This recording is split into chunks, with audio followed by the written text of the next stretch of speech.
really limited, it's really important that everybody uses the same system in terms of communicating. So if the child has a device, or if they're using PECs, or if they're using just regular pictures, it's important that everybody kind of uses the same thing, and that you let the providers know important things for your child to say.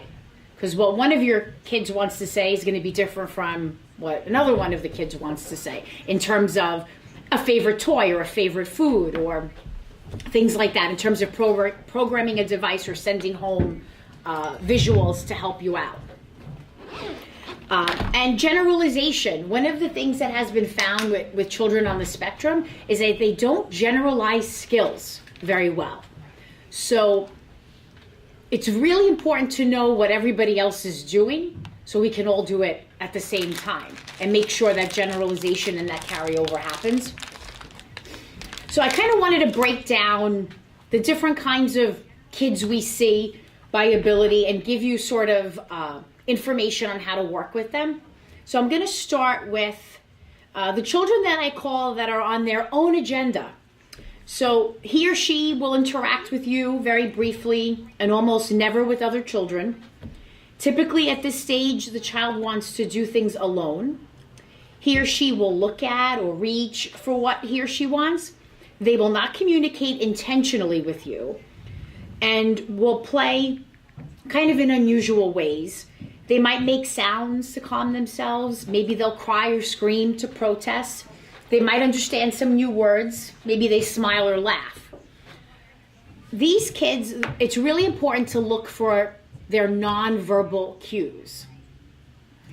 They have their own way of communicating, and it's sort of our job to figure out how that is. It could be a little facial expression that means a certain thing, or a particular gesture, and it might not be conventional, but you probably know what I'm talking about. Like a little thing that your kid might do that, oh, he's hungry, oh, he's thirsty.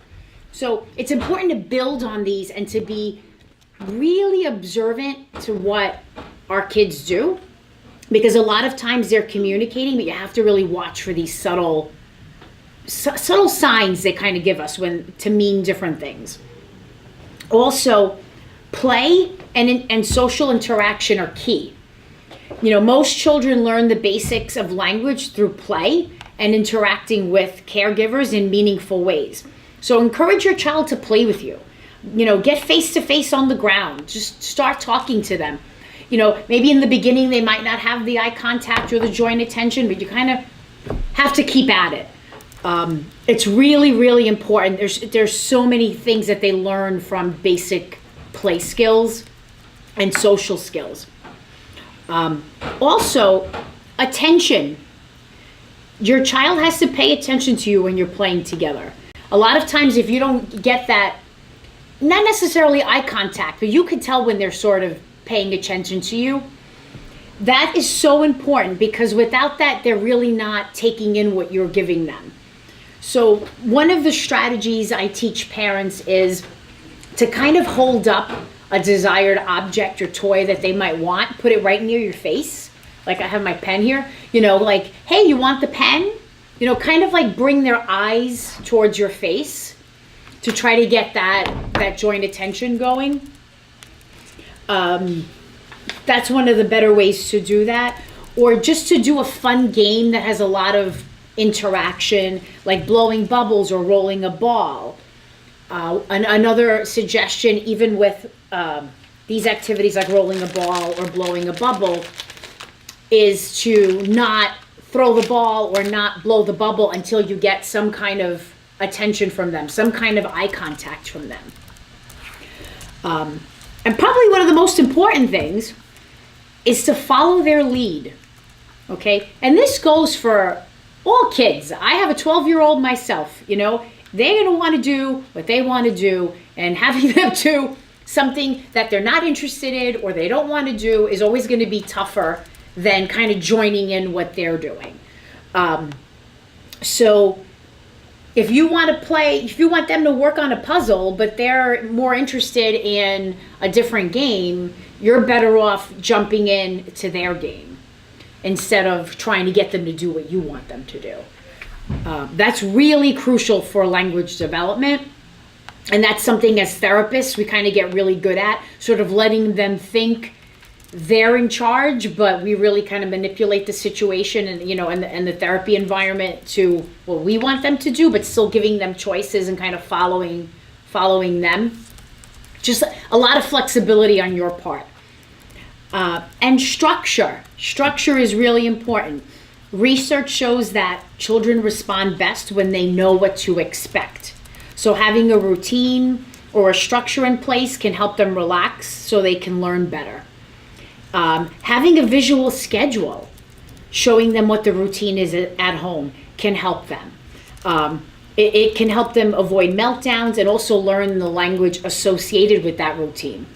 I have a parent here who has a whole routine for when they're, her boy comes home.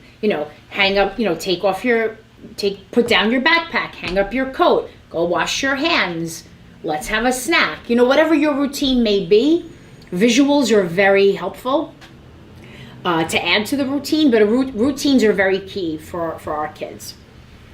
So those are some of the things you can do for children at that younger level. Then we have kids who are what I call at the requester stage.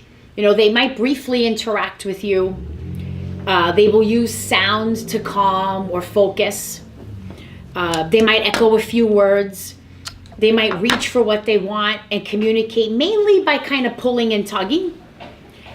When they want you to continue a preferred activity like a tickling or a chasing, they might do it with eye contact, smiles, sounds, maybe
ball, and even if they don't say it back, then you give it to them.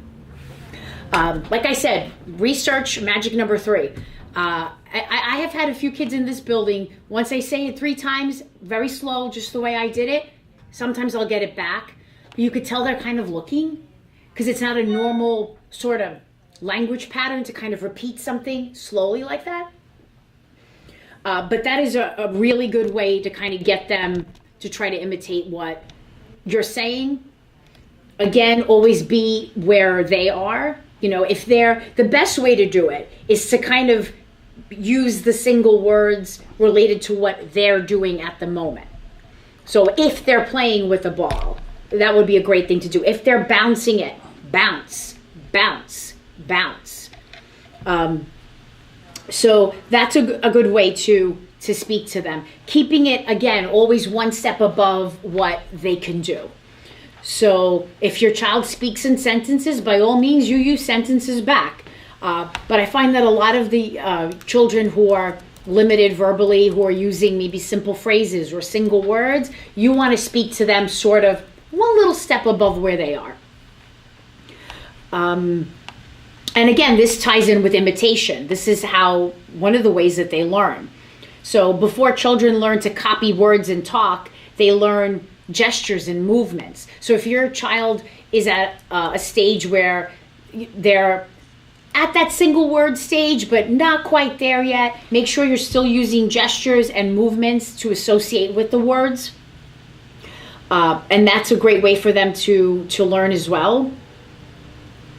And keep in mind that our kids sometimes have a harder time paying attention, and they might need more visual than another child. Like, don't show them something like clap your hands, and expect them to get it. You might have to say it a few times and clap a few times for them to kind of get the concept.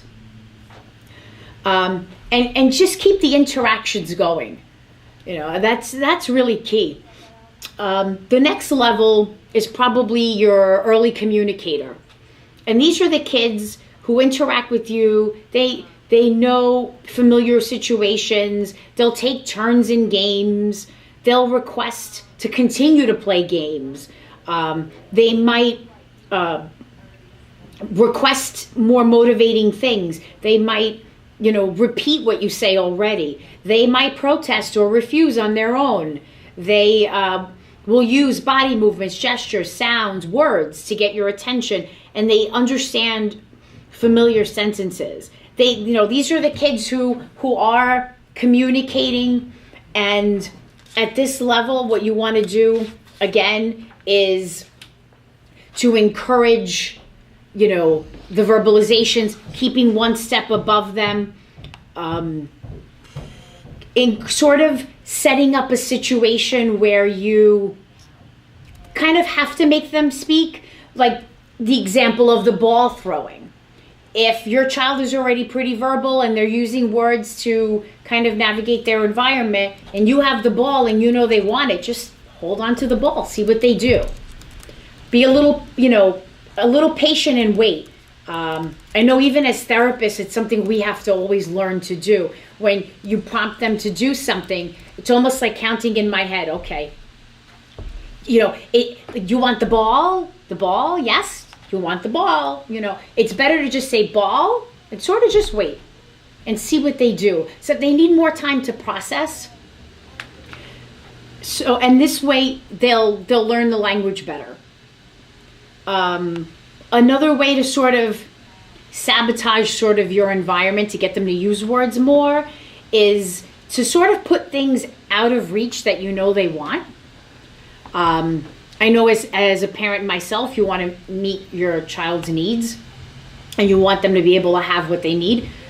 But being able to just put a snack on a higher shelf that they want, and they want it, kind of sets up a situation where they're going to have to communicate what they want. So don't make things too easy at home. You don't want to frustrate them. But like, again, if they're at this stage where they're using words, but maybe they're not consistent, that's a great way to go. You could also use visuals. I had one parent here make pictures of items that are in her refrigerator that her son likes, and she put them on the outside of the refrigerator. So instead of him struggling, because he's a little guy, to open the refrigerator to get what he wants, he can now point to the item. She'll open the fridge and give it to him. Another way to kind of encourage language is, it's one thing to hide something and put it away so they have to ask for it. Or, how about offering them something they don't want? Just to encourage, enough, stop, having them learn how to tell you they don't want something. I do that all the time in my sessions. I will offer something that I know this kid doesn't want, just to try to get that no, either a head nod or, depending on the child's level, a subtle gesture. But these are all ways to sort of set your house up a little bit to do these things with them. Also, we had talked about following their lead. It's really crucial. And when you're following your child's lead, to verbalize what it is they're doing. Like I mentioned earlier with the ball. If they have a ball and they're bouncing it, you might want to say to them, bounce, bounce, bounce. Maybe encourage them to throw it to you. If you're, playing a physical game, like, if you're at the playground and they're swinging, you could use the words that go with the action that they're doing. Or one of the great things that kids seem to love is, you put them on the swing, you're holding them back, ready, set, and see if they'll give you that go, before you let go. Another great way to encourage communication at home is to give them choices, and start with easy choices. Give them 2 things that, they might want, and hold them up and say, which one. Kind of encourages that, the communication of then later on be able to request what their needs are. Any questions so far? All right. The next type of child is the partner. These are the kids who participate in longer utterances. They're able to play with other children successfully. They'll use words or other methods of communication to request, protest, greet, gain your attention, ask and answer questions. They'll start to use words or other means of communication to talk about past and future, express feelings, or pretend. They'll make up their own sentences and have short conversations. They will understand the meanings of many different words and will sometimes be able to repair or fix what they say when they're not understood. There are many things you could do with kids at this level. Okay? A lot of these kids, even though they have language, the social aspect of language is what is usually lacking. So you can talk to these kids who have these higher levels of language about social thinking and talking about the challenges of social rules.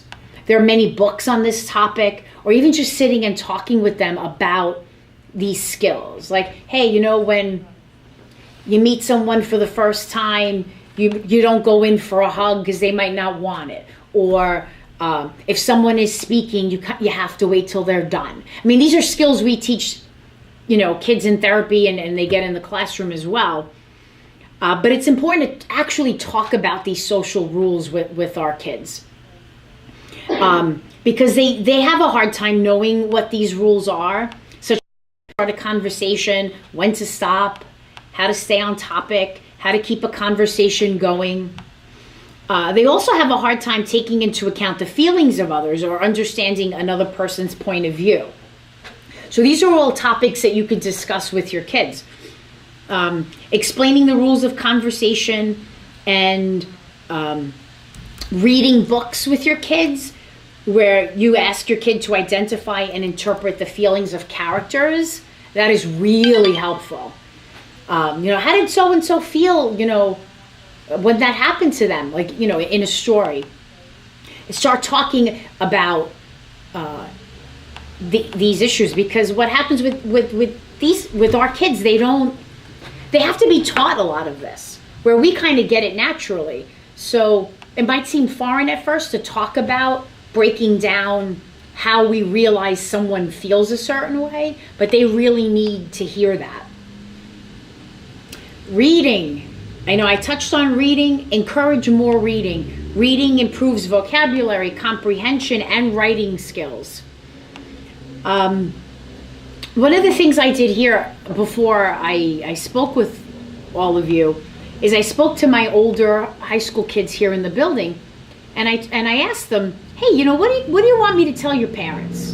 What's something that, I'm supposed to tell them, I'm supposed to talk to them about helping you. What do you want me to let them know? And what a lot of them said to me was that they don't feel like they're listened to. Listen to their preferences. If listening to your child will make them more likely that they listen to you.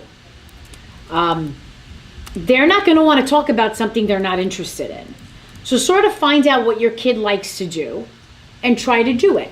A lot of our kids are really interested in a particular topic. Try to kind of build on that instead of getting them to not talk about it.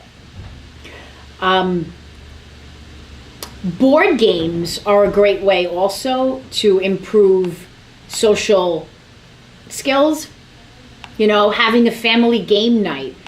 Board games can teach important social skills such as communicating verbally, sharing, waiting, taking turns, and enjoying interactions with others. And also when you talk to your kids, try to ask more open-ended questions instead of, you know, how was your day? Like I know I ask my daughter, how was your day? And sometimes I'll get good, you know.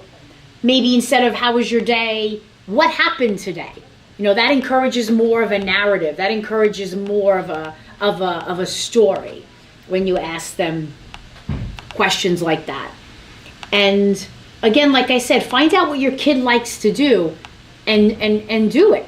You know, there was a boy in the building here who said to me, you know, my mom doesn't listen to me. I really love going for walks, but she doesn't. And I'm always asking and we never go. And I'm thinking to myself, wow, what a great way to like work on language, to just like go out there and take a walk and talk about what you see and kind of make, you know, conversation that way. I find that a lot of times as parents, we're very, you know, well, this is what needs to get done and this is what we have to do. But it's really important to kind of let them lead because they're more apt to discuss and talk about and open up to what, you know, they're interested in. I really wanted to open it up to you guys and talk about what, I don't know your children. See, I'm at a little disadvantage because when it was here, I knew the parents and I knew exactly what, you know, they were comfortable with me and I knew exactly what they wanted to ask me and I had more, you know, detailed information for them. Are there any questions or any issues that you have with your particular kids? Are your children elementary or? Middle school and elementary. Middle school and elementary? Yes. Okay.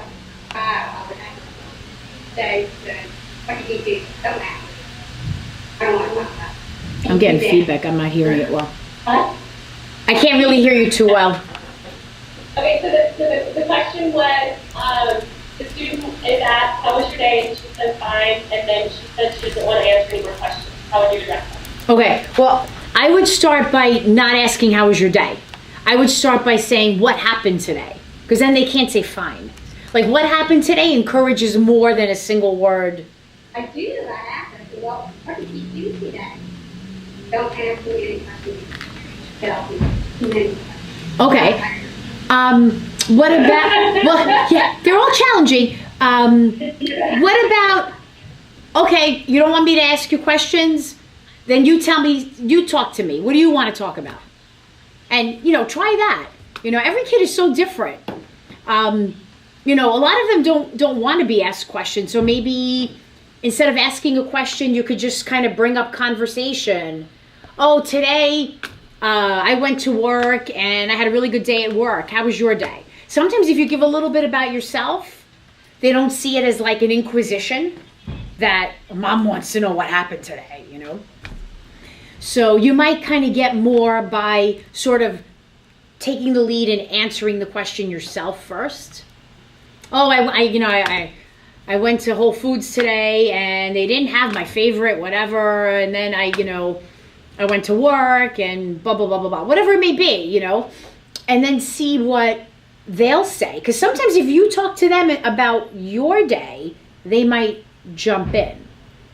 But if they're really hands off and don't want to, then you might want to back away and start with something a little simpler. Did that answer your question? Or developmentally appropriate too, right? Yeah. I only hear Jessica really well, maybe because she's closer to the... Like, hey, Aiden, let's guess what happened today. I'm just this person in school, something like that, like my life is like this is what happened. Cool. Happened. Okay. So, I mean, they were... No, I don't hear him at all. Hey, Me, Dexter.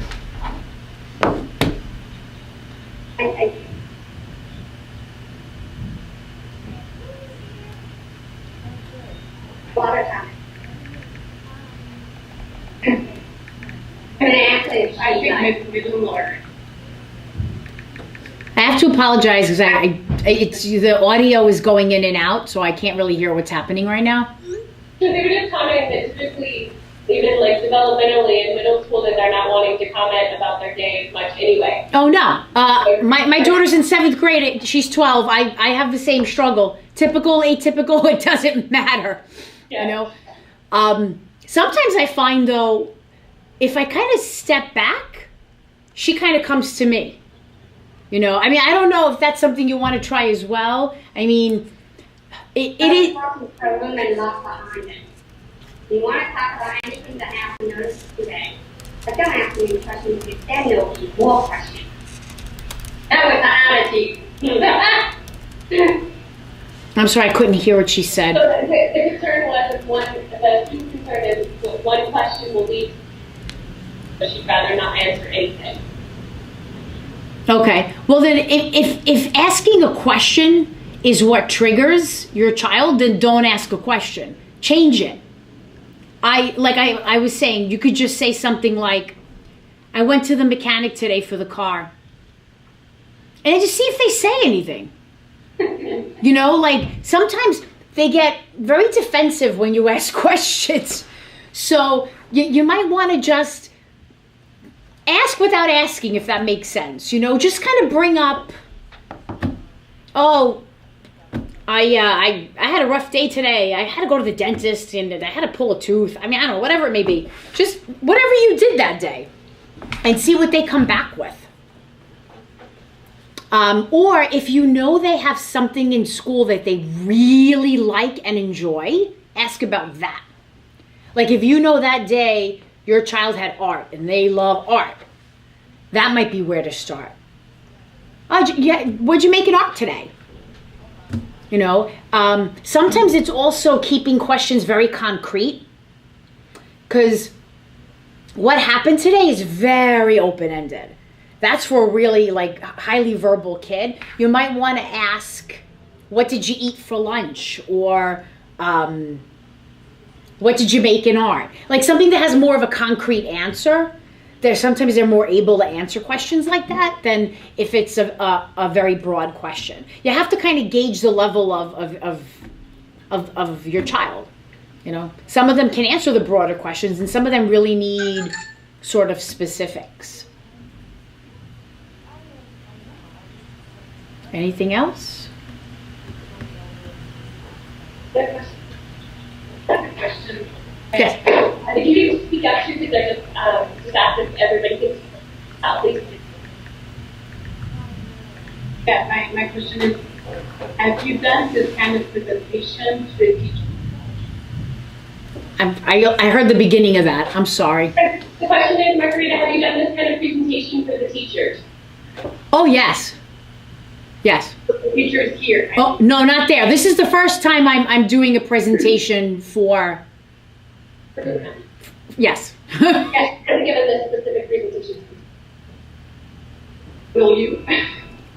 I'm game. Whatever. I mean, Jessica is the one who asked me to do this, and I'm here. So. Yeah. No, certainly. What we do is we want to be able to share the information. From this training, we can take it away. We can bring it over and have the continued conversation with the teacher, asking them any questions about that. So we want to make sure that but we wanted to start with you all, then we work along with you. Right, and also Jessica has my email address. You feel free to email me with any questions you might have. You know I'm the type who I'll sit there and someone will ask me any questions. I'll say no and I'll walk out and I'll be like, oh, I just thought of something. So I'm available to answer any questions you have. I've been a speech therapist for about 25 years. Hopefully I can answer your question, and if I can, I'll find the answer. Yes?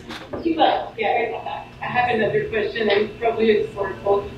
My son has verbal dyspraxia, and I want to know if it's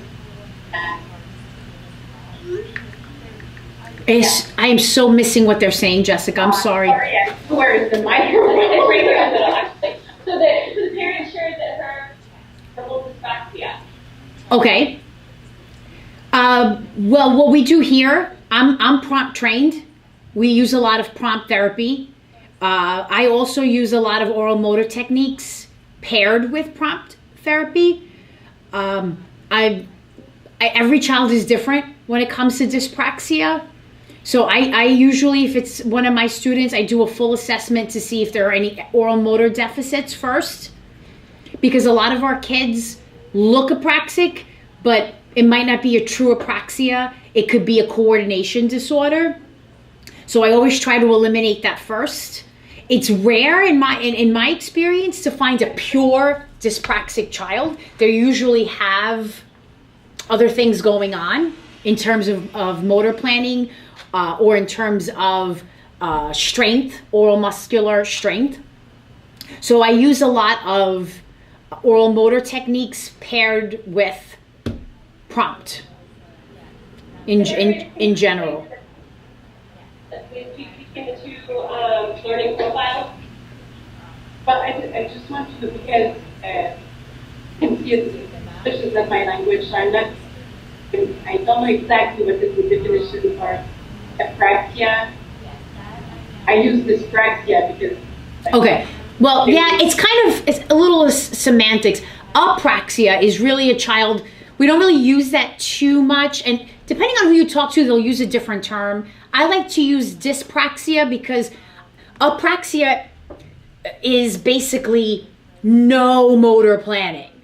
Dyspraxia is a disorder of oral motor planning. So I personally tend to use dyspraxia, but a lot of people use them interchangeably, but it is a motor planning speech disorder. These are the kids that know what they want to say up here, but the connection between here and here is frayed. So they actually need to be taught what comes naturally to all of us, like how to position their mouth to say certain sounds. So that's what a child with dyspraxia has, a motor planning, an oral motor planning disorder. So the way you would treat that is very differently than a child who has, let's say, a muscular deficit. Like we have kids in this building who walk around with their jaw down, the drooling, the mouth open. That's a separate thing. That might be just strengthening. We have kids who have feeding issues. So, excuse me. So that's basically the definition of dyspraxia. And usually they do not diagnose kids until they're a little older, because it's hard to sort of identify it. I mean, I used to work with early intervention, and I would see it in my 2-year-olds. You kind of see this sort of like groping or frustration. It's like they know what they want to say, it's just not coming out. Or sometimes a perfect word or sentence will come out, but then they can't repeat it. It's that lack of control that is really the key in diagnosing dyspraxia. And I do see it quite often in children on the spectrum.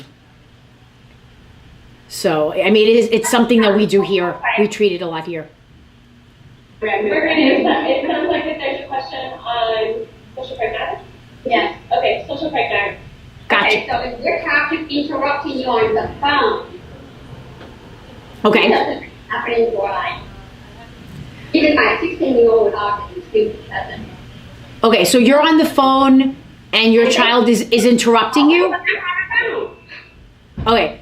One of the things that I've suggested, because I've had this question before, I'm a big fan of visuals. I had told one parent, make a big stop sign and hold it up. Like I'm on the phone, I'm on the phone, stop. You kind of have to see the best way your child learns. Sometimes I hate to say it, it's just them being a teenager, what revolves around them is the most important thing. So they need mom, I don't care mom's on the phone. But in general, I do use a lot of visuals. We have a lot of conversations about this topic. If someone's speaking, you don't speak. If someone's on the phone, you don't talk. One of the techniques that I've used here with the older kids, they all loved, was I used a roll of duct tape. And a lot of these kids were into, like, you know, sci-fi and stuff. So I would hold up the duct tape and I would say, I am the Lord of the Ring. Whoever is the Lord of the Ring speaks. If you do not hold the ring, you do not speak. And they thought this was the coolest thing ever. So I was holding it, I was talking, and if one of them started to talk, I would hold up the ring. And then we got to a point where they would raise their hand for the ring. They knew that if I didn't have the ring in my hands, it wasn't my turn. So there's a lot of different things you can try. But I gotta tell you, the phone thing is a biggie, you know?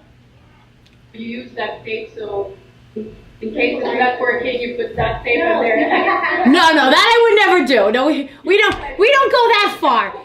But a lot of them were very interested in the reference to The Hobbit. So they thought this was the coolest thing, that I used a roll of tape as sort of like, you know, who gets to talk next. But no duct taping mouths. I'm not that we don't want to do. But, you know, it's so hard because every child is so different. I always tell people, you meet one child with autism, you've met one child with autism. They, you know, what works for one isn't going to work for another. They're so different, they're so unique, that you really have to get to know the one child and figure out what works for that one child. How about stopping them from talking about the topic of interest, hours, non-stop? About what? I missed the first part. I'm sorry. Talking about their preferred topic. How do you get them to stop? Good luck. Okay, no. What you can do, again, hi, again, good. Again, I use a lot of visuals. They will walk for 2 hours. Okay, yeah, I hear you.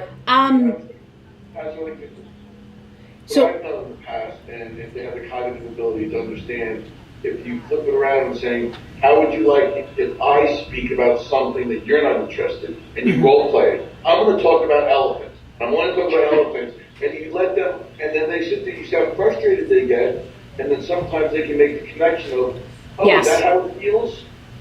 Sometimes they don't know what it feels like to only talk about the Civil War. But you have to model it for them, and you start talking about something they don't want to talk about, and that's all you talk about. Right. Sometimes they can make that connection. Yes. That's an excellent suggestion. That is one of the things we do. Is sort of, I use a lot of social videos with the kids.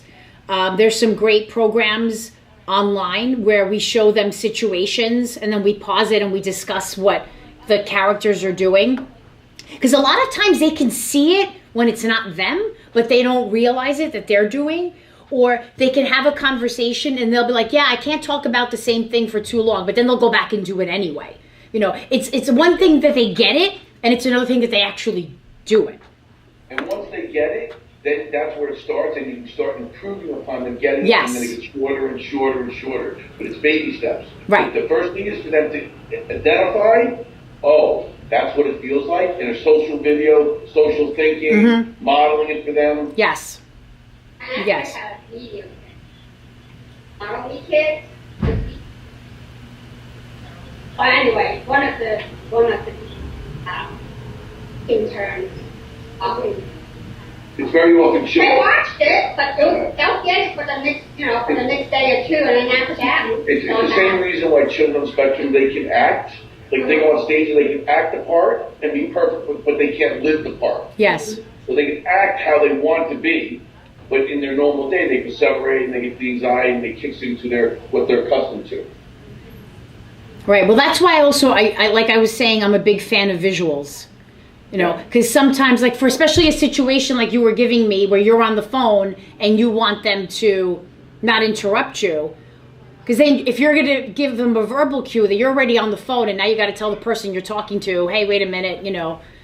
So I use a lot of visuals. And it doesn't have to be a sign. It could just be a hand. You could teach them. When my hand goes up or when I'm on the phone, when I put the phone down, then you can talk to me. And it's something you have to go over and over and over. They don't, even typically developing kids, you have to repeat a lot of these rules to them before they get them. That's one of the things that I brought up when I did this workshop here in West Hempstead in New York, is that some of the things that the parents that were there were questioning or asking about, things that were frustrating them, I would look at them and I would say, this is awesome, because this is what a typically developing kid will do. I have a student here who uses a device to communicate, and he will tell me he has to go to the bathroom just so he avoids work. We all know kids who did that when we were younger in grammar school or high school. I gotta go to the bathroom, teach, I'm out of here. So, they're going to do these typical behaviors that other kids do as well. I love to see that, And again, it is kind of typical for kids to interrupt their parents when they're on the phone. It's probably something all parents have to teach their kids. But it is, I get the frustration. Also with what was brought up about having someone speak about something for a really long time. Again, you can, I use in therapy almost sort of like a little scale where, we talk about how in a conversation, you should speak half the time, you should be listening half the time. So if you're just talking and talking and talking and talking and the other person isn't talking, then that's not a conversation anymore. So, there's all different strategies depending on your child to use in order to get them to do that. Or, hey, let's play a game. We've talked so much about what you want. Time me. Give me 3 minutes. I want to talk about what I want to talk about. Let's see if you could give me 3 minutes. And then you kind of make it longer and longer. There's so many strategies to use. Kids who like games kind of like that strategy. That's sort of like, I could beat the clock kind of thing, It really, again, I'm going to say it over and over, it really depends on your child. And what will work with one might not work with another.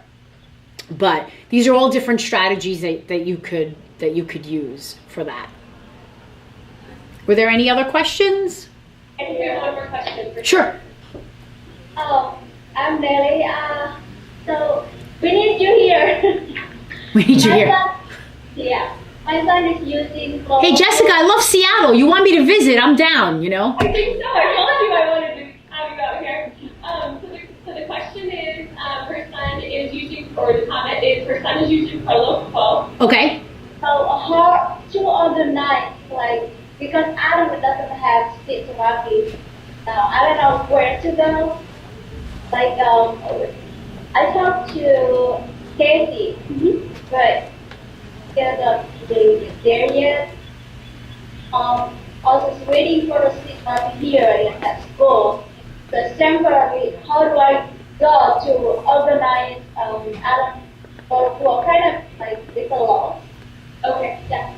So the question is a helpful way to organize the Prolo to go, and then maybe we could set up a consultation that we could have a specific time where Margherita, the three of us could set up and we could look at his Prolo and make sure that everything's on it for here at school. Yeah. Okay, so he has Prolo. Is he using it? Yeah, he's using it now, but still limited.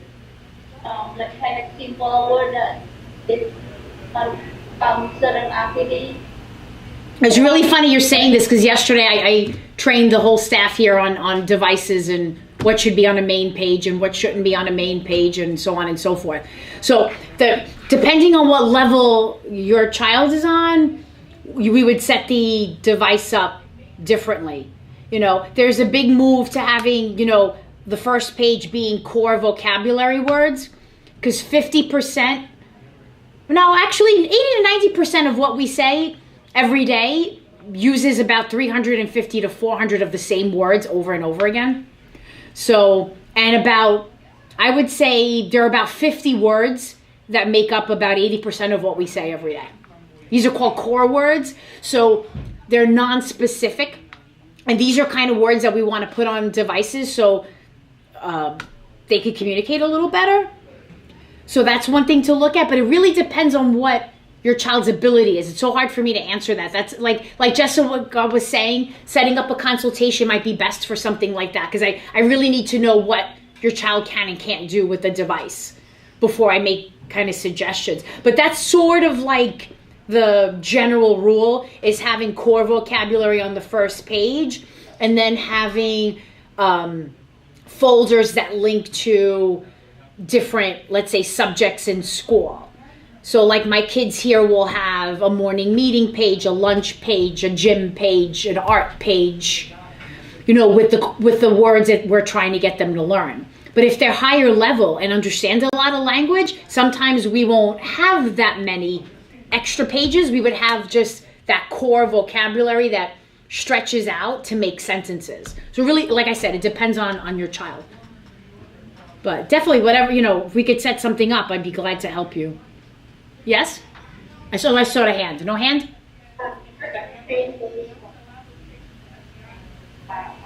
We use the device, but we recently anymore because it was provided by the district.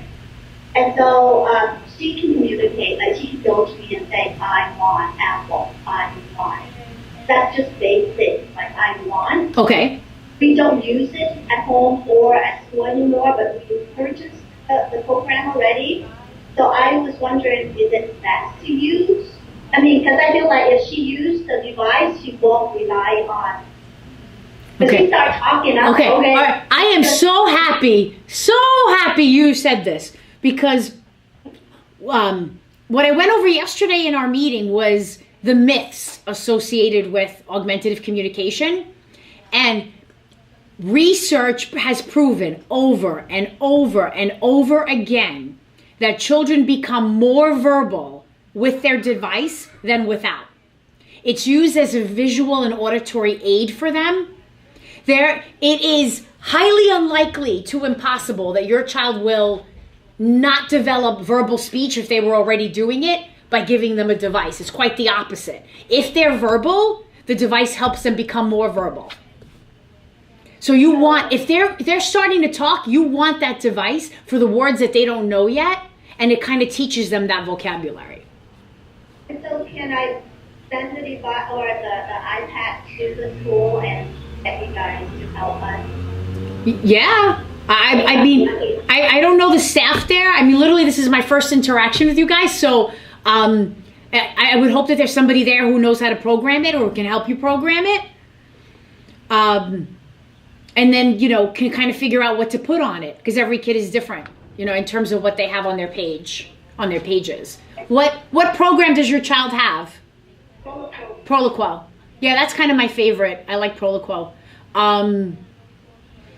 That would be, depending on I have kids in your situation that I see here, and depending on what my goals are for what I want them to do, kind of depends what kind of goes on the device. So like if I have a student who's not requesting things he really needs, or if I have a student who's not going, who can't ask to go to the bathroom, and those are things I put like front and center that I will work on in therapy.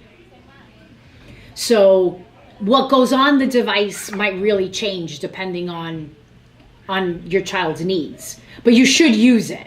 I have a kid here who is now using short sentences, and he still has his device.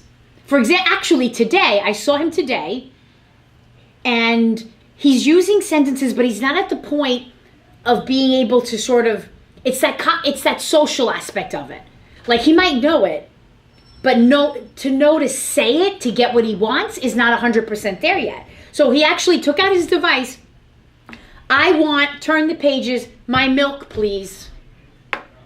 Now, could he say, I want my milk, please? He could probably say milk, please. But the device is still there to help him. Because if that wasn't there, I wouldn't have known he wanted something to drink. I had him in my office. So the devices are always good, one, to teach a new language and to be a backup when they don't have the vocabulary for what they want to say. But this kid has learned a lot just by having the device. So if she comes to me and say, I want milk, I'll just get her milk, right? But if she comes to me and she not saying anything, then I give her the device or like, hey, get. So is your child verbal? Yes. So if she comes to you and verbalizes, I want milk, then give her the milk. But if she comes to you and says nothing, then they get nothing. I usually say, what do you want? And Okay. then she'll just stare at me and I'll say, I want, and then she'll say, I want. So I kind of prompt her. That's say- fine. To say it, so I figure, what, I guess the device will work too. Yeah, well, you know what? If she's responding to verbal prompts, that's fine. The issue is more so when they're not responding to those verbal prompts and they're getting frustrated. Or if you have the device and let's say they wanted like milk for this example, and there's an icon for milk, you could point to milk and say it. One of the big things with augmentative communication is what's called aided language stimulation. And ALS is crucial in teaching children how to use devices. So when I have a student with a device, I use the device to talk to them. You have to model how to use the device. So if your child you're using verbal prompts with and they're working, so this might not be ideal for them. But if you have a child who's nonverbal and they're getting frustrated and they want something, I take out the device. What do you want? I want, and I'll touch it and I'll say it. Do you want the ball? Do you want I'm showing them how to use it, which is key because a lot of people think, okay, they have a device now. Well, they have to learn how to use it.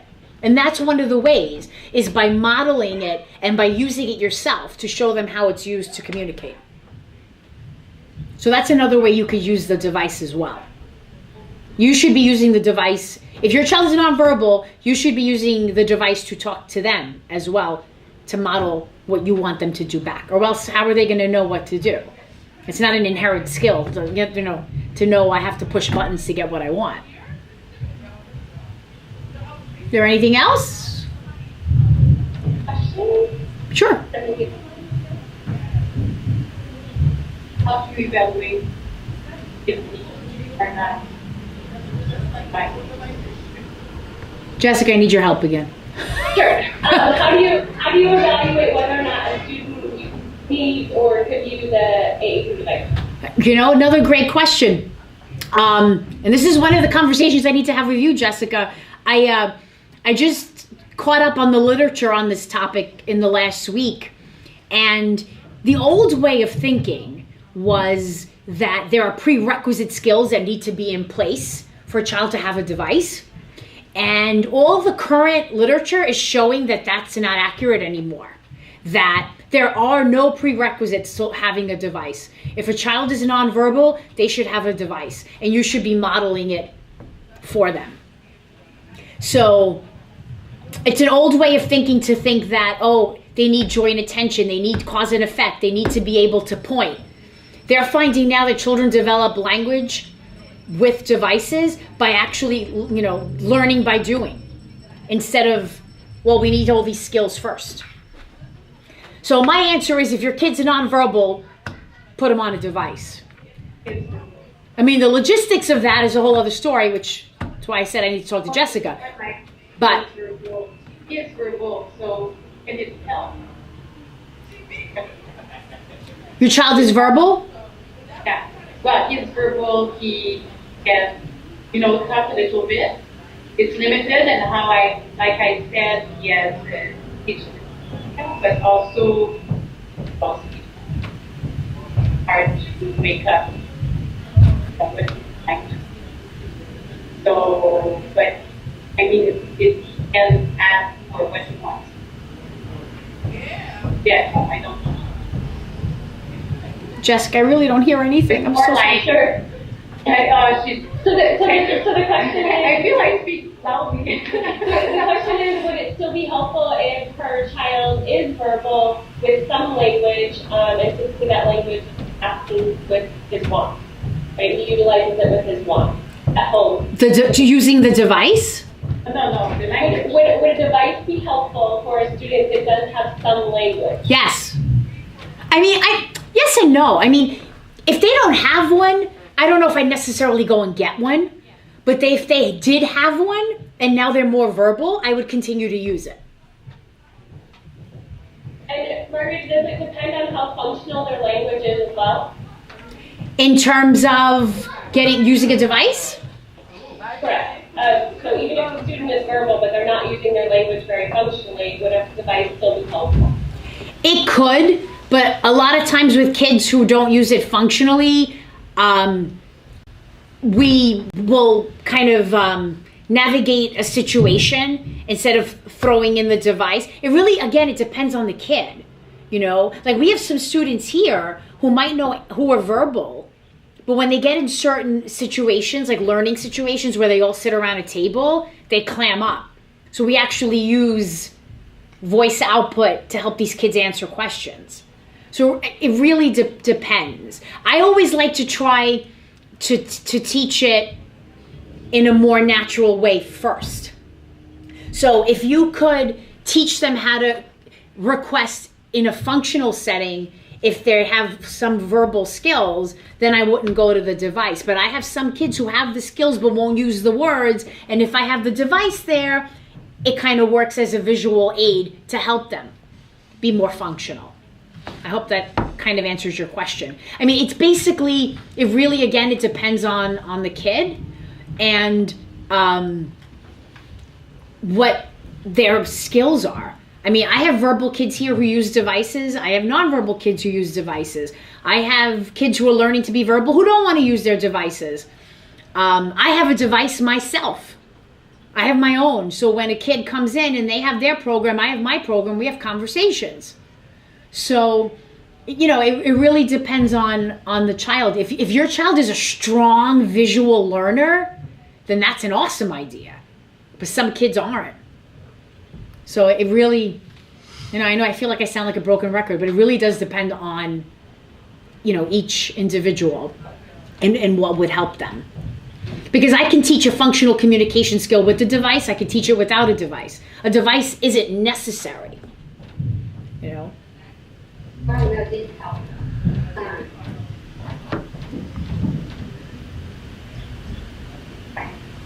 So when I spoke to him, I wrote what I'm writing. I'm writing as I'm speaking. And then he responded by writing back to me. Well, that's part of AAC as well, is the writing. I mean, you know, AAC is not just a device. You know, it includes PECs. It includes, you know, having assistance with writing, with reading. I'm kind of given the signal that we have to sort of wrap things up. If you have any more questions, please feel free to email me. I'd love to answer any questions, anything I could do to help. Jessica knows how to get me. She has my email. And I really look forward to helping you guys out. All right? Thank you. You're welcome. Thank you, Margherita. Bye-bye. Bye. Thank you. I need help.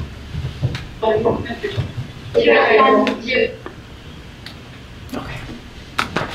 That's Like, great. they're so quiet for so long, and then they go off questions in like the last 10 minutes.